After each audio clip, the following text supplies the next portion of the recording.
जय जगन्नाथ सांग मैंने चलते आज कौन रोसे कर देखी नि आज लंच रे अच्छी भात भात नल तो लंच अधूरा ता सहित छतु बेसर क्या पूर्व थर छतुर मसला करूँ तो आज माँ कहले कि छतुर बेसर करने से छतु बेसर कर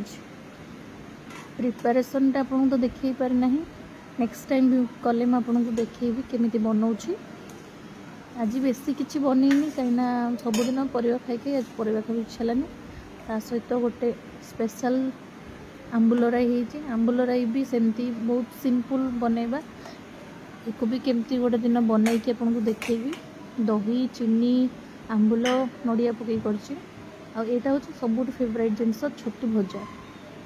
छतुर जेते जेते प्रकार रेसिपी अच्छी सब छतु भजाटा ही मत बहुत भल लगे से छतु टी काढ़ी भाजी देती आलू पियाज छतु देकी